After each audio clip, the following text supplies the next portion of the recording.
Hello there, guys. This is DurchBurch from Pokemon News, and Jacob's here, but not here yet. And Chris has not shown up yet, so I'm just gonna get started without either of them. So we got a topic suggestion that was worst Pokemon. So when it comes to bad Pokemon, I don't just say, that one's got bad stats, or that one's got a bad moveset. You say that's a bad Pokemon.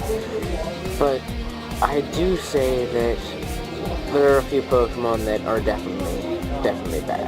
There's like Druddigon. It's like a fairly tanky Salamence. It's not terrible. It's just one of the better never used or rare to use Pokemon. I think it's rarely used. But like things like Loftis, where they have the move Flatter as one of their basic move sets that people always give them. They like the reason that they do that. No, bro. Hey Jacob, I just started talking. Where's Chris? He's not here yet. Of course, we're not here today. But we're Pop Squad.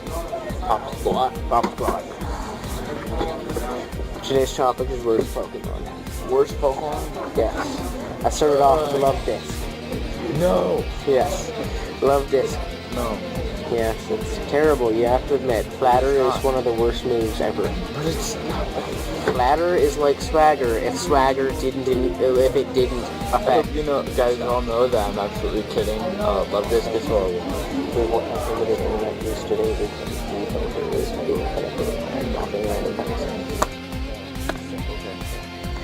But yeah, Flatter is terrible move. It's useless. Swagger has purpose, but Flatter does not. I mean, Swagger's purpose is broken. Yeah, increasing the attack, make the damage from confusion be more useful than increasing someone's special attack, which is not taken into account while confused. It does not add to the damage that confused damage does. Yeah, but if you use Swagger on a Pokemon doesn't use physical moves, then like, you know what I mean? Yeah. So I guess they both just have their own uses, but I mean, Swagger can be more useful, if you know what I mean. Yeah. Just hoping that Chris shows up, but probably not. Yeah, I doubt it. He's probably sick. Very, very sick. But well, of course he is. Yeah, he's probably gonna be gone for like a week. Just warning, guys. That's how Chris tends to be when he's sick. You know, I got one time, like a couple weeks ago. Last week. No, there was one time, like 2 years ago, he was sick for like 2 weeks, lost 14 pounds of weight. He was under 100 pounds afterwards. He was coughing up blood and stuff. I've been under 100 pounds since I was like 8. Third grade was the last time I was under 100. Now I'm twice that. I'm twice that again. But, yes, other bad Pokemon other than Love Disc. It's saddening stats and saddening moveset. Butterfree was improved slightly. It's still but for a starting area Pokemon, it's fairly good. I mean, it's up there with Diggersby as some of the best starting area Pokemon. Diggersby took out Lightning as best starting area to Sage Normal type. Diggersby is one of the most amazing Pokemon from the starting area Pokemon. It's actually a viable strategic Pokemon to use online. It's that weird. I'm trying to think of something else that's really bad. Beedrill. That's now equal with Butterfree as a fairly good starting area Pokemon. No. Their stats went up 10 each for their best attack stat. It's not that much. They're still squishy, but they're good. I mean, they're squishable bugs, right? They are. Yes, very squishable. They're some of the best bug types now, other than the bug types that don't evolve like other than the bug types that do evolve really late, like Volcarona and things like that, where they get to be like freaking mad. And legendaries like Genocide. If that thing didn't have a times 4 stealth rock weakness, I'm pretty sure it would be Probably. not even lying. Probably. Like if it was just a 2 times weakness, then my god. But let's see what else is bad. Something bad. Something bad.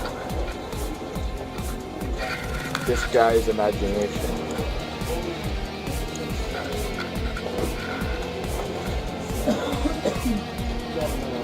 Not even NU.